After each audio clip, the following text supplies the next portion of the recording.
Assalamualaikum warahmatullahi wabarakatuh. Waalaikumsalam.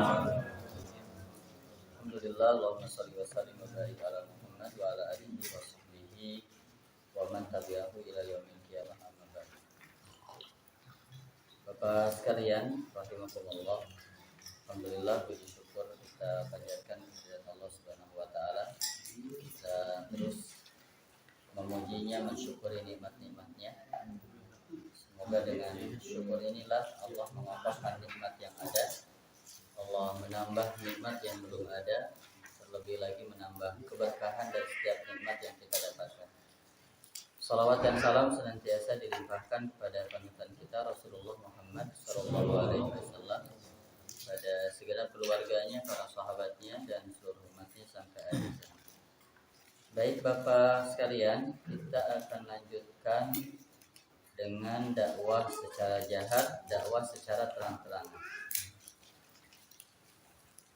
Setelah 3 tahun lamanya berdakwah secara sirri dan semakin banyak yang memeluk agama Islam, sehingga berita Islam tersebar luas dan menjadi bahan pembicaraan orang, Allah memerintahkan Rasulnya berdakwah secara terang-terangan dengan dimulai dari kerabat dekat. Ini Allah abadikan di surah Asy-Syu'ara ayat 214-215. Wa anzir asyiratakal aqrabin. Dan berilah peringatan wahai Rasul, asyirataka, keluargamu, al-aqrabin, yang dekat, kerabat dekat. Wahfid janahaka liman ittaba'aka minal mu'minin. Dan rendahkan dirimu, hatimu, rendahkan dirimu kepada orang-orang yang mengikutimu, minal mu'minina, dari orang-orang yang beriman. Allah mengajarkan untuk bersikap tawadu kepada orang-orang yang beriman, yang mengikuti Rasulullah SAW. Rasul segera melaksanakan perintah Allah dengan pergi ke Bukit Sofa, memanggil kabilah-kabilah yang ada di Mekah sehingga mereka berkumpul. Bahkan ketika ketua kabilah, kepala kabilah tidak bisa hadir, maka saking dianggap penting apa yang akan disampaikan oleh Rasul, mereka mengirimkan wakilnya. Ya. Kemudian Nabi Muhammad SAW menyampaikan bahwa beliau adalah pemberi peringatan yang nyata. Ini lakum nadhirum mubin. Memberi peringatan yang nyata kepada mereka dari siksa yang pedih. Nah, dakwah Nabi terus bergema di seantero Mekah setelah mendapatkan dukungan dari keluarga, dan turunlah ayat fasda bima tu'maru wa a'rid anil musyrikin. Bapak sekalian, mudah-mudahan bisa tahapan-tahapan dakwah dari kisah ini kita bisa ambil nanti. Fasda bima tu'maru, dan syiarkanlah, dohirkanlah apa yang diperintahkan Allah kepada engkau. Wa a'rid anil musyrikin, dan berpalinglah engkau anil musyrikin, dari orang-orang musyrik.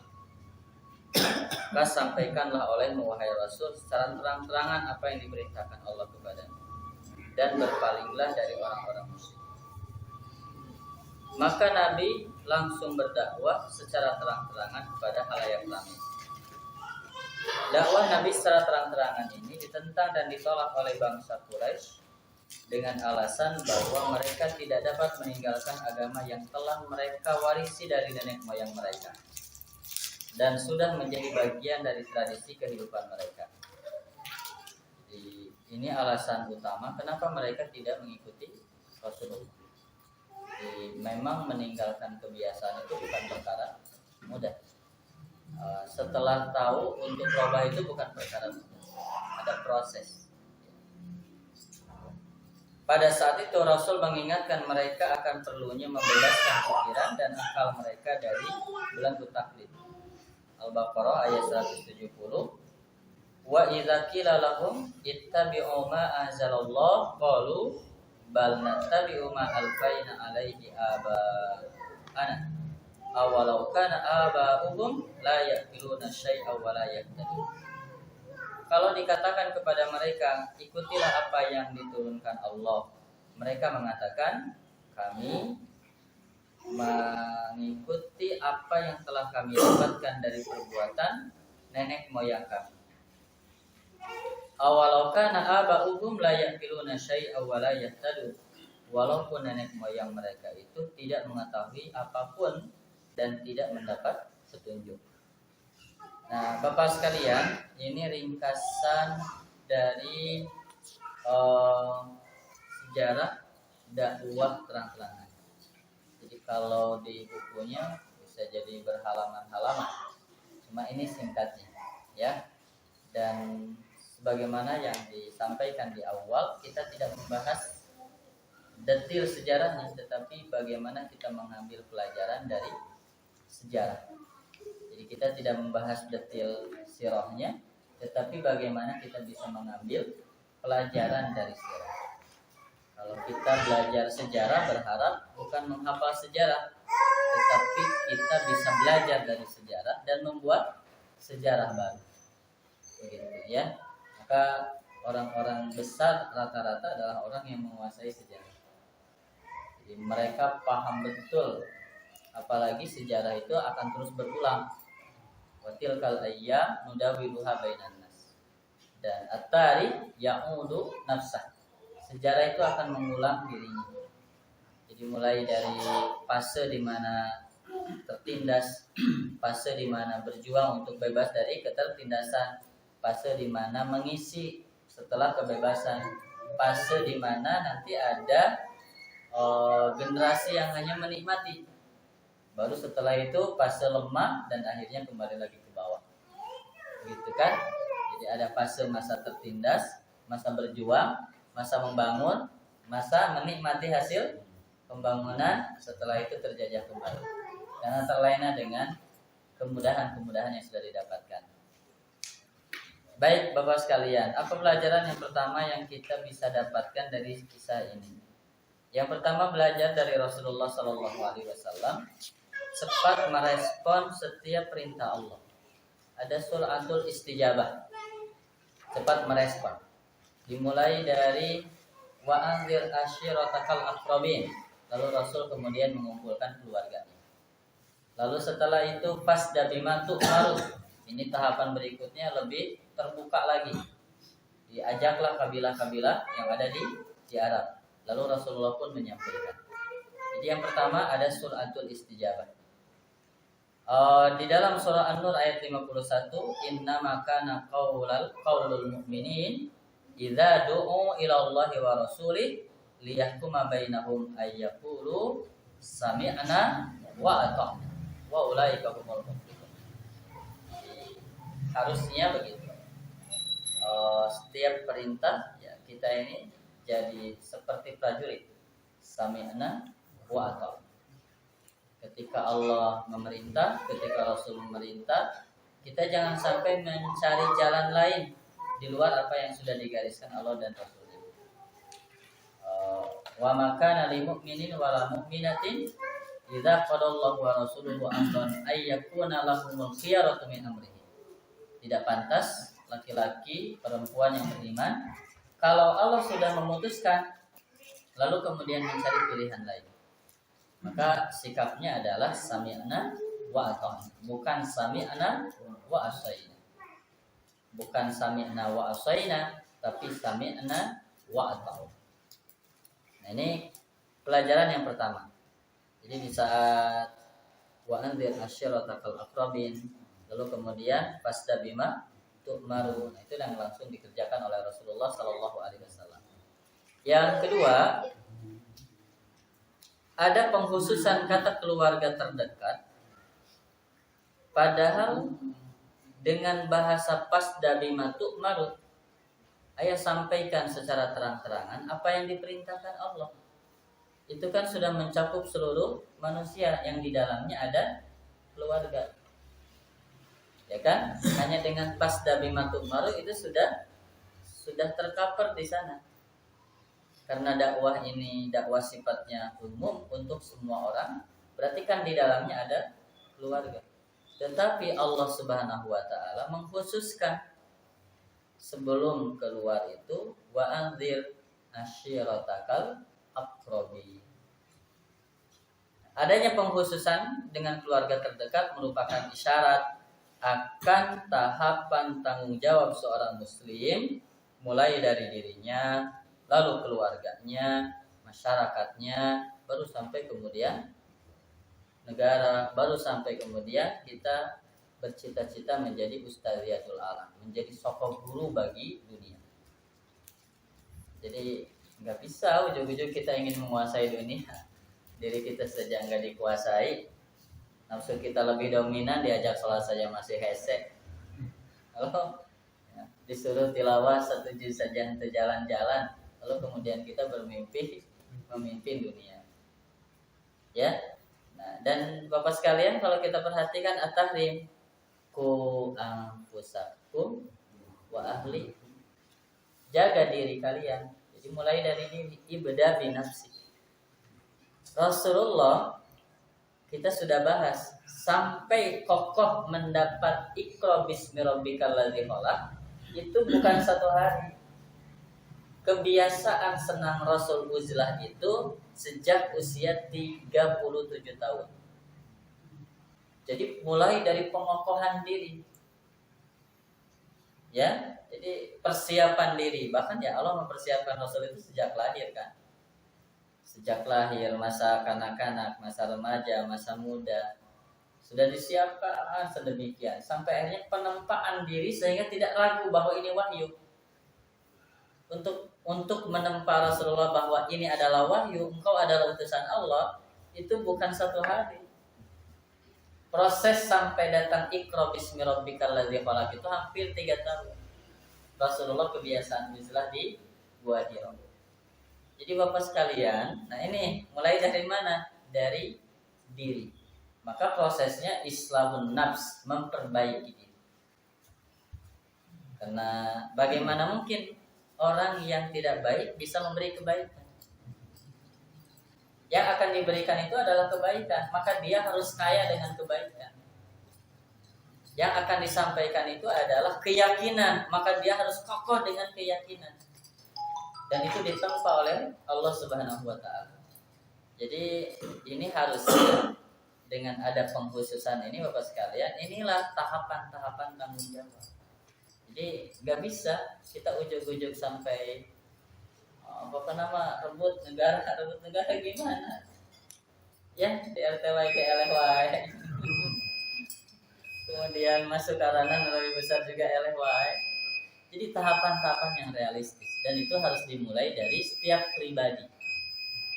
Maka dibentuklah pribadi-pribadi yang kokoh, yang akidahnya lurus, yang ibadahnya benar, yang akhlaknya kokoh, yang wawasannya luas. Kita butuh orang-orang yang seperti itu, yang memiliki kemandirian, sehingga kalau orang sudah mandiri tidak bisa dibeli itu dengan uang. Ya, kalau orang masih belum punya kemandirian ekonomi dengan harga murah itu bisa dibeli. Ya, luar biasa tuh kan ketika ada orang yang sampai berani mengembalikan. Ketika orang lain cuma dikasih berapa tuh? 50.000, dia dikasih berapa juta dikembalikan lagi. Kenapa? Karena dia sudah memiliki kemandirian itu.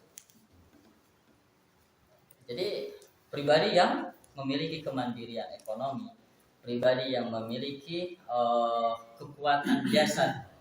Karena kita butuh orang-orang yang akan berkhidmat. Ya, diajak badminton coplok jeung leungeuna. Ari teriak Allahu Akbar, diajak lari wae ge utah. Begitu. Ya kan? Jadi kedah realistis loh. Kita ingin pribadi yang kokoh itu yang seperti apa? Yang kedah realistis. Rasulullah itu kan ketika nanti perang Tabuk, itu usia berapa tahun? Hampir 60 tahun.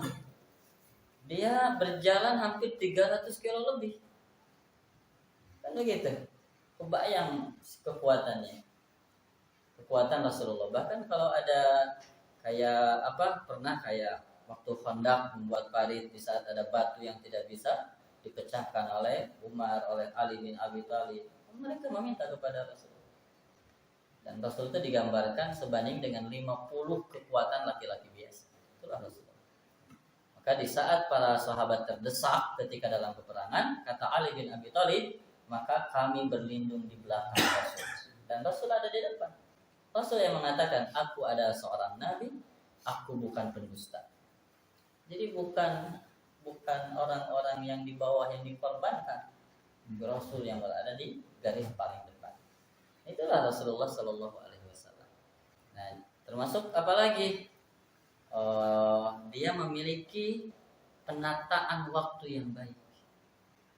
Penataan waktu yang baik. Dia memiliki penataan urusannya yang baik. Sampai akhirnya menjadi pribadi yang nafi'un li ghairihi, keberadaannya bukan hanya soleh, tapi dia bisa memberikan kesolehan itu ke orang lain. Nah, pribadi-pribadi seperti ini Bapak yang dibutuhkan. Ya, maka kalau setiap pribadi sudah seperti ini, tidak butuh lama untuk sebuah perubahan. Tapi ketika akidah rapuh, ibadah ngaredul, akhlak bobrok, pengetahuan jauh, gitu. Kemudian tingkat ekonomi rendah, bahaya. Lalu berteriak Allahu Akbar, tegakkan Islam lah, jauh. Ya, maka realistis. Mulai dari mana tanggung jawab itu? Mulai tanggung jawab terhadap diri. Karena orang yang ingin berkontribusi kebaikan, dia harus jadi orang baik. Orang yang ingin berkontribusi terhadap Islam, maka dia harus jadi orang yang berislam dengan baik. Ingat ya bahwa faqidus syai' la yu'ti. Orang tidak memiliki apa-apa, dia tidak akan bisa ngasih apa-apa. Bahkan bisa jadi pembicaraannya malah jadi ngawur. Niatan baik tapi tidak punya modal, niatan baik tapi tidak punya bekal, malah akhirnya bukan produktif, malah jadi kontraproduktif. Niatannya baik tapi pelaksanaannya justru menghalangi.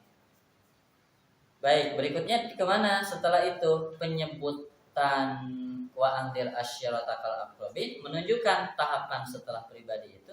Setelah Rasulullah digembleng sampai datang al-alaq, berikutnya apa? Asyiratakal aqrabin. Jadi seorang muslim dia memiliki tanggung jawab untuk keluarga. Qu anfusakum wa ahlikum. Begitu Bapak sekalian. Sehingga ya harus ada islahu baitil muslimin, memperbaiki rumah muslim. Jadi di rumah itu ya betul-betul diwarnai dengan nilai-nilai keislaman. Jadi rumah itu bukan hanya sebatas tempat duduk, tapi rumah itu jadi pengecas, jadi istirahat, lalu menyegarkan kembali kekuatan, lalu menyegarkan kembali ruhiyah yang sudah capek di siang hari. Itu keluarga. Dan ya luar biasa Rasulullah juga kalau lihat perjalanan dakwah, ada sosok Siti Khadijah. Begitu. Jadi tahapan yang kedua itu islahu baitil muslim. Ada islahun nafs, yang kedua ada islahu baitil muslim. Namun itu bisa keluarnya tuh di jero imah lawan. Meskipun Pak, perkara di dalam rumah juga bukan perkara mudah. Halo? Mengkondisikan anak kita biar sholat berjamaah di awal waktu itu bukan perkara mudah. Laras ya, karena memang satu sisi nanti jadi tembakan juga. Ya, ketika anak-anak kita tidak mengikuti jejak-jejak. Ya, meskipun kita juga tidak bisa memaksa hakikat hidayah milik Allah, tapi tidak boleh putus asa. Nah, baru setelah itu, setelah tahapan dari keluarga, mujtama, maka lihat pas dari matuma, panggillah kabilah-kabilah yang ada. Gitu ya Mas sekali. Ya, saya yakin kalau pribadinya bagus, di rumah bagus, rumah itu nanti akan jadi epicentrum kebaikan, lalu radius kebaikan rumah itu ya tentu. Kira-kira rumah kita ini sudah dirasakan nggak ya manfaatnya oleh tetangga kita, kan gitu juga. Ya, seperti ketika kita ngajak orang haji ya jangan-jangan memang kalau kita tidak diikuti, kalau kita ini ngajak untuk ngiringan, jangan-jangan dia belum merasakan manfaat dari kita. Ya kan? Nah, karena kalau sudah merasakan manfaat biasanya susah untuk lepas. Maka Bapak sekalian ya belajar dari Rasulullah ketika awal dakwah itu kan makan. Lalu bagaimana hari ini dipakai juga oleh komunitas-komunitas untuk merekrut anggotanya, itu diantaranya begitu. Diajak makan-makan, fasilitasi kebutuhan. Lalu setelah itu diajak untuk mengikuti program. Nah, biasanya lamun tos warag mah geus hese mikir. Itunya diwaragkeun heula geus warag mah, jadi ditambah lagi ya ada istilah al-insan abdul ihsan. Manusia itu hamba kebaikan. Sulit menolak orang-orang yang sudah banyak memberikan kebaikan. Terus teh nya lamun aya jami bagus pisan ka urang. Terus saya kemudian urang teh engke anteurnya da teu wani nolakna gitu. Soalnya kesuamba hutang dengan kebaikan dia. Nah, inilah Bapak sekalian, sehingga mudah-mudahan kita jangan terburu-buru. Jangan terburu-buru. Maka bagaimana kita investasi dulu kebaikan. Ya, tong terburu-buru apalagi sampai akhirnya memvonis. Ayo kita ngaji, ditolak. Ayo kita ngaji, tadi buku ngomong we dasar sawaun alaihim angkar tahu amlam tunzirhum la yuk. Sakit hati lah mereka. Upami hati naga sakit, wah nyembuhkeun teh. Coba hati yang sudah tersakiti itu nggak bisa sembuh satu hari. Satu tun inget muncul deh. Begitu. Upami ka bahasa itu dahut kan kita dengan sekedar geus kitu dua dinten ya geus garing geus teu karaos. Tapi karena hati itu lihat, apalagi dari bahasa siapa tuh yang dosen dibunuh tuh, itu kan gara-gara omongan. Entah benar kalau istilah salamatul insan fi hifdil lisan, selamat manusia itu dalam penjagaan. Maka hati-hati ketika mengajak. Urusan kita itu ngajak, bukan menilai, bukan memvonis. Urusan kita itu ngajak aja. Ayo bang, awas. Oh puntennya tak cantiasa omongan. Itu aja. Gak usah kemudian kita jadi memvonis. Ini geus 3 kali bedaek. Wah jika nama etanya pikulubihi maronun. Sadahumullahu. Tentu orang akan jadi sakit hati. Nah, setelah itu gimana? Karena untuk mendekatinya lama. Ya, baik Bapak sekalian. Jadi diri, lalu keluarga, lalu masyarakat. Ya, saya yakinlah semakin besar radius kebaikan ini nanti, bukan hal yang mustahil. Kita mengharapkan baldatun thayyibatun wa rabbun ghafur. Dan keinginan terbesar tentu bagaimana mengembalikan izzah Islam yang dulu pernah dititipkan. Kita kan pernah 7 abad itu dunia ini dititipkan kepada kaum muslim. Bukan hal yang mustahil. Apalagi kita juga meyakini sabda Rasul bahwa fase sejarah itu sebelum kiamat pasti akan kembali dulu ke muslim. Ya, mulkan ad-don, mulkan jabriyatan. Sekarang kan mulkan jabriyatan, sekuler. Nah, setelah itu akan muncul lagi orang yang memimpin yang sesuai dengan ketentuan Allah. Sebelum kiamat itu pasti. Kan? Nah, ini jadi sebuah motivasi. Cuma tak kudu mikiran ke tahun sabaran. Ya. Jika namu orang mau kebagian, mau kebagian, enggak gitu. Karena setiap sekecil apapun yang sudah kita lakukan itu akan berimbas untuk generasi kita selanjutnya. Kalau hari ini kita berleha-leha, berarti kita memperlambat keinginan kita itu. Jadi kalau ditanya kapan, jawabannya ada di kita. Seperti orang lamun bade ke Jakarta, mau kapan ke Jakarta itu? Mau berapa lama kita sampai ke Jakarta itu? Kan tergantung orang ngalakukan. Lamun geus ngomong kala kasare, sarena nepikeun ka 2 minggu, berarti kan datang teh. Ya? Geus kitu teh, eureun teh di jalan 2 minggu deui kan begitu. Kan bakal berbeda dengan orang yang sigap. Oke, kita berangkat hari ini. Langsung bawa mobil, langsung gas gitu ya. Cukup ke 200 per kilometer gitu. Sampailah. Nah, jadi akhirnya ada di pundak-pundak kita. Nah, tapi kan masalahnya sekarang masih berkelompok-kelompok. Enggak usah mikirin itu. Lakukan apa yang terbaik yang bisa kita lakukan untuk Islam. Dan berkiprahlah sesuai dengan keyakinan kita bersama kelompok yang kita yakini. Hari ini memang bahasanya bukan jamaatul muslimin, tapi jamaatun min jamaatul muslimin. Karena hari ini kan banyak jamaah-jamaah. Halo? Terus Mekah yang mengumpulkan kabeh di Indonesia baik ya? Masih hese kan Idul Fitri Idul Adha ke? Meskipun kita jadi alhamdulillah lebarannya 2 kali gitu. Lebarannya 2 kali. Artinya kan begitu. Apakah suatu saat bisa? Kita harus siap. Ya. Nah, jadi Bapak sekalian, istilah saya ya hari ini kita baru jamaah dari jamaah-jamaah kaum muslimin. Jangan saling mengkafirkan, jangan saling menyalahkan, saling memahami, saling menghormati. Ada kesamaan, kerjasama. Ada perbedaan, saling menghargai. Yakin ketika niatannya benar, perjalanannya ikhlas, suatu saat disatukan. Banyak jalan menuju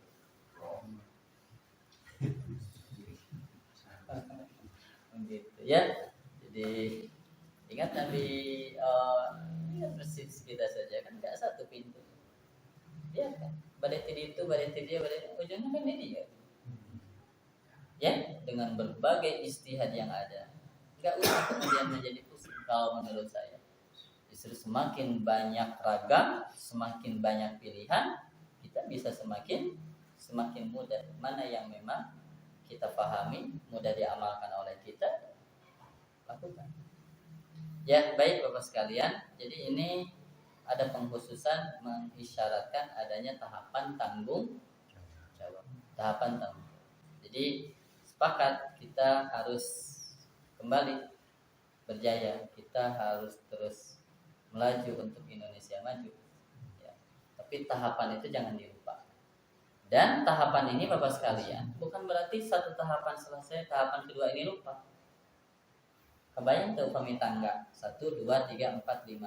Lalu orang ke 5. Hari tanggal 4, 3, 2 hijina disopotan. Apa yang terjadi? Halo? Tangga? Oh sekarang kita ini sudah fasenya fase di 5. Lalu fase satunya apa? Pembinaan pribadi. Ketika pembinaan pribadinya tidak benar, ketika pribadi-pribadi tidak lagi kokoh dengan akidahnya, tidak lagi komitmen dengan akhlaknya, maka setelah di atas bobrok juga nanti. Jadi si tahapan-tahapan ini semakin kita tinggi, bahkan upami tangga, kira-kira mana yang paling berat? Halo? Tangga? 1, 2, 3, 4, 5, 6. Nah, kira-kira mana yang paling berat beban yang di ternyata ujungnya ada di kita. Gak bisa kemudian hanya menyalahkan pemimpin. Ya kan? Gak bisa juga hanya menyalahkan regulasi. Ternyata ini tahapan. Bagaimana memahamkan setiap individu muslim. Dia akidahnya benar, ibadahnya benar, akhlaknya kokoh, berwawasan luas dan setiap pribadi nanti memberikan kontribusi kebaikan, bukan menjadi masalah untuk lingkungan, dia menjadi solusi untuk lingkungan. Itu ketika tahapan-tahapan itu. Baik Bapak sekalian, sunnatullah dalam dakwah mendapatkan tantangan dan hambatan. Maka Allah mengatakan ahasiban nas ayyutrafu ayyakulu amanna wa hum la yuftanun. Apakah manusia mengira akan dibiarkan begitu saja mengatakan kami beriman padahal mereka tidak diuji. Rasulullah ketika berdakwah setelah terang-terangan itu sudah mulai Pak. Nanti pas setelah ini kita akan bahas intimidasi dari orang-orang Quraisy, termasuk penyiksaan terhadap para sahabat, termasuk kepada Rasulullah SAW. Ya, sehingga nanti jangan ada bahasa apakah kita salah gitu. Kenapa? Jadi tidak ada bahasa kenapa. cing pamilariankeun nabi anu dakwah, rasul anu dakwah anu teu aya tantangan ti umatna. Jadi naon? Pamilariankeun. Pamilariankeun rasul saha anu teu aya tantangan dari umat. Anu dakwah teh ngalenggang langsung disiapkan umatna anu baragur kabeh. Cing pamilarian.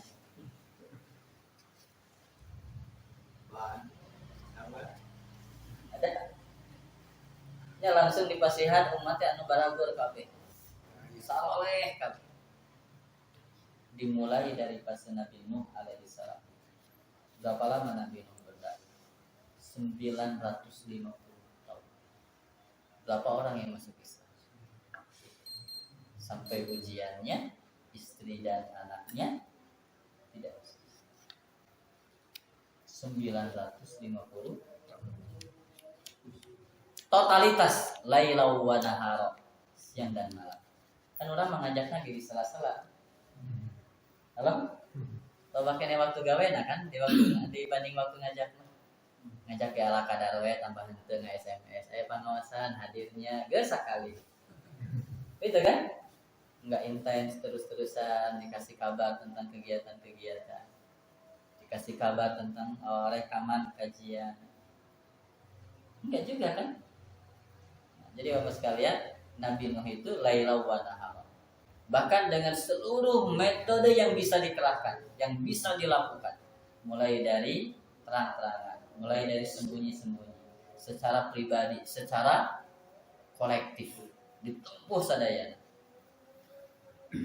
Terus seperti itu orang, gitu ya. Nah, jadi Bapak sekalian, sunnatullah dalam dakwah. Maka ya, kita butuh orang-orang yang berdakwah itu orang-orang yang kokoh, yang menyadari akan hakikat dakwah. Inti dakwah adalah membebaskan manusia dari penghambaan kepada manusia menuju penghambaan kepada Allah Subhanahu wa taala. Tahrirun nas an ibadatin nas ila ibadatillah. Jadi membebaskan manusia dari penghambaan kepada manusia menuju penghambaan kepada Allah. Dan ini kan sejalan, penghapusan penjajahan di atas dunia itu sejalan dengan ruh Islam. Maka penjajahan di atas dunia harus dihapuskan karena tidak sesuai dengan pri kemanusiaan dan pri keadilan. Dan itu sehingga tidak ada lagi yang memperbudak manusia. Tidak ada lagi manusia yang takut dengan manusia. Harusnya begitu. Jadi ruh kemerdekaan ini sejalan dengan keberanian Rasulullah berdakwah dengan mencela kaumnya karena mereka menjadi tawanan tradisi nenek moyang tanpa berpikir lagi tentang baik dan buruknya. Jadi Bapak sekalian, kalau ditanya apakah materi yang disampaikan paham? Apakah mau mengikuti? Ya gimana ya? Karena sudah terbiasa dari dulu begini.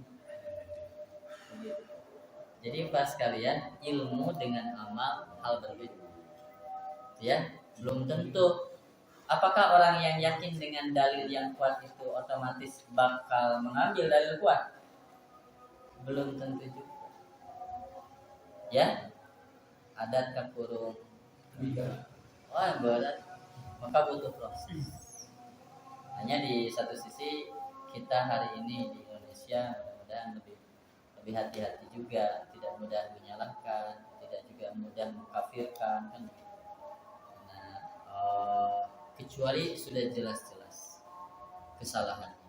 Tetapi untuk ranah yang masih diperdebatkan, ranah yang masih diperdebatkan, maka sebaiknya jangan sampai menyalahkan. Tapi bagaimana kita memahami dalil orang lain, lalu mengokohkan dalil kita, kemudian melaksanakan dalil kita dan bisa menghargai dalil orang. Ya, kalau hanya di ranah perbedaan pemahaman. Ya. Baik, Bapak sekalian, nah, seperti ini pelajaran yang bisa kita ambil dari dakwah. Pertanyaan beda. Tadi kan dikatakan bahwa sasaran dakwah Rasulullah itu Yang pertama kan setelah Rasulullah menerima wahyu itu Rasulullah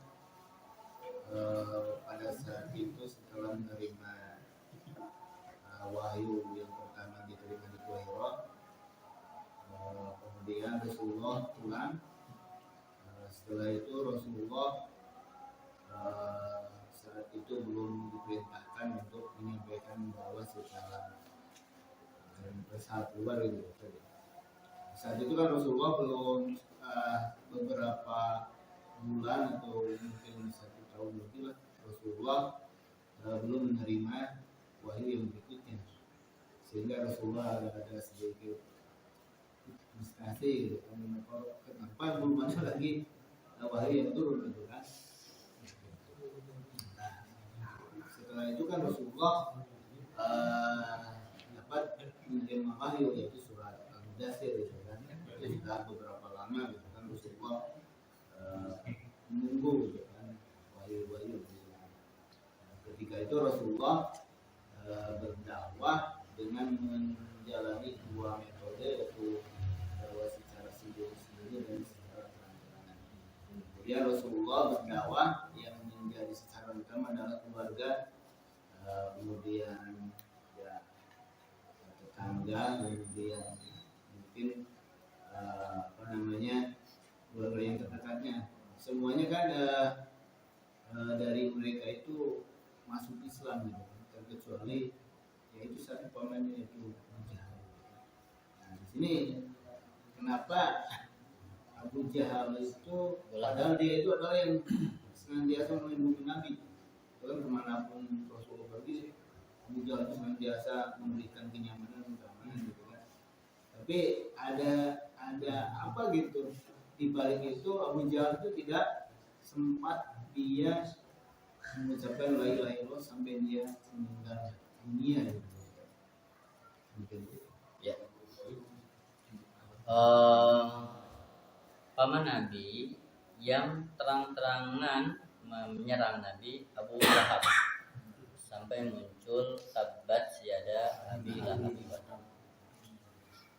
Kalau Abu Jahal itu tidak ada ikatan nasab dengan Nabi, tapi yang langsung dekat nasab itu Abu Lahab, paman Nabi.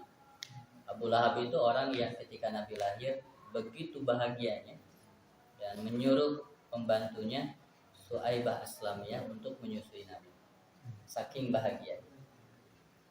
Nah, Abu Lahab termasuk ketika Fasda bima tu'maru wa arid anil musyrikin, kan dipanggil kabilah-kabilah di Bukit Sofa itu.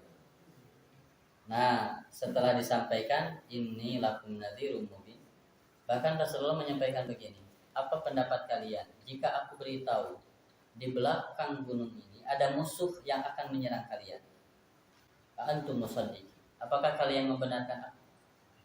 Kata mereka orang-orang yang hadir, ya, kami belum pernah menemukan kedustaan pada diri. Nah, ini citra baik yang ada pada diri Rasul itu karena Rasul tidak ada cacat, tidak ada salah secara akhlak, ya. Makanya tidaklah Rasulullah berbicara, mereka langsung pasti sesuatu yang penting. Tapi apa yang disampaikan oleh si Abu Lahab? Tabban laka ya Muhammad alihada jama'atan. Celaka engkau Muhammad. Apakah hanya untuk ini kamu mengumpulkan kami? Begitu. Maka muncullah tabbat yada Abi Lahab. Abu Lahab setelah itu terus setiap ada nabi menyampaikan dakwah, maka setelah itu pasti si Abu Lahab naik ngagembosi ulah ngiluan seeta gitu. Jadi setiap nabi menyampaikan, setelah itu Abu Lahab naik, ya. Nah, sedangkan yang begitu membela kepada Nabi pamannya yang lain, yaitu Abu Thalib. Abu Thalib ini setelah ayah Abu Thalib, Abdul Muthalib wafat, lalu kemudian Rasulullah diurus oleh Abu Thalib. Abu Thalib ini orang yang luar biasa membela Rasulullah. Bahkan ya ketika banyak kejadian Abu Thalib, ketika orang-orang Quraisy datang lalu meminta Abu Thalib menghentikan keponakannya Muhammad untuk berhenti dakwah. Dan Rasulullah mengatakan, seandainya mereka menyimpan matahari di tangan kanan saya, bulan di tangan kiri saya, untuk meninggalkan dakwah ini, aku tidak akan meninggalkan. Sampai dua hal. Aku menang, berakhir dengan kemuliaan dengan dakwah ini, atau aku wafat dengan kesyahidan, membela dakwah. Setelah melihat begitu semangatnya Rasulullah dan gigihnya dalam berdakwah, apa kata Abu Thalib? Lakukan. Selama aku ada, maka aku tidak akan membiarkan. Bahkan pernah Abu Thalib itu, mereka datang bawa pemuda untuk mengganti. Yang setelah digantian, gitu ya, bawa orang, sok Muhammad kadiekeun, tadi gantian, oh iya. Abu Thalib kan marah. Apakah kau datangkan anak untuk aku pelihara, lalu aku serahkan anakku untuk kau bunuh? Ya, ini sesuatu yang tidak adil. Kalian berikan anak kalian kepadaku untuk aku jaga, sedangkan aku berikan anakku untuk. Dan Abu Thalib itu saking cintanya ke Rasulullah, nyebut Rasul itu anak.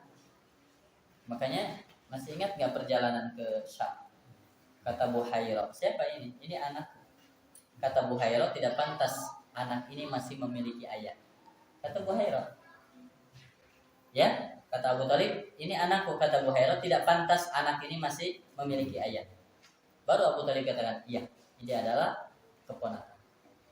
Kata Buhairah, pulang lagi, bawa ke Mekah untuk menjaga dari niatan-niatan jahat orang-orang Yahudi. Dari mana Buhairah tahu? Dari Injil, dari kitab yang dibaca, yang dibaca dia. Nah, jadi lalu kalau masalahnya kenapa Abu Thalib tidak masuk Islam? Nah ini Bapak, banyak hikmah. Nanti kita akan bahas rahasia wafatnya, termasuk wafatnya Abu Thalib. Karena selama Abu Thalib ada itu, mereka tidak berani intimidasi Rasul. Nggak ada yang berani. Ya, tapi setelah Abu Thalib wafat, wah itu sudah mulai. Oke. Sudah mulai ketika Abu Thalib wafat. Maka wafatnya Abu Thalib itu nanti dikenal dengan Amul Huzni, tahun berduka cita. Nah, tapi ada hikmahnya. Ya, ini mah bocorannya sebelum nanti dibahas. Apa hikmahnya? Hikmahnya, kita ambil hikmahnya saja. Dakwah Nabi Muhammad itu murni Muhammad didikan Allah, tidak ada saham siapapun. Biasanya anak itu saham orang tua. Saya mau tidak mau banyak dipengaruhi pemikiran oleh bapak saya. Sedangkan Rasulullah tidak pernah bertemu dengan ayahnya. Dia dalam kandungan, wafat ayah. Dengan kakeknya tidak lama dia, dan itu masih kecil. Dengan pamannya lama, tapi pamannya tidak masuk Islam. Bersih. Coba kalau Abu Thalib sana masuk Islam, Muhammad sukses dakwah itu karena andil Abu Thalib. Itu diantara itu. Tapi yang mahal apalah hidayah. Maka ketika Rasulullah sampai nangis, ya ammi qul la ilaha illallah, Allah kan ditegur, innaka la tahdi man ahbabta walakin Allah yahdi man yasha. Kau tidak bisa ngasih hidayah kepada orang yang kau cintai, tapi Allah yang ngasih hidayah kepada orang yang Allah kehendaki. Jadi nggak bisa Pak, hidayah bukan urusan dai. Urusan Bapak itu bukan merek hidayah. Urusan kita itu apa? Ngajak. Urusan kita itu ngasih tahu. Masalah dia ikut tidak ikut bukan urusan kita. Ketika dia ikut, jangan ngaku ini kontribusi kita, gak usah. Ketika dia ngaji, Allah yang menggerakkan. Dan kita bersyukur kita dipilih oleh Allah untuk bisa menyampaikan ke dia. Begitu. Innaka la tahdi man ahbabta walakin Allah yahdi man yasha. Jadi banyak, nggak ada yang sia-sia. Dan itu yang paling mahal.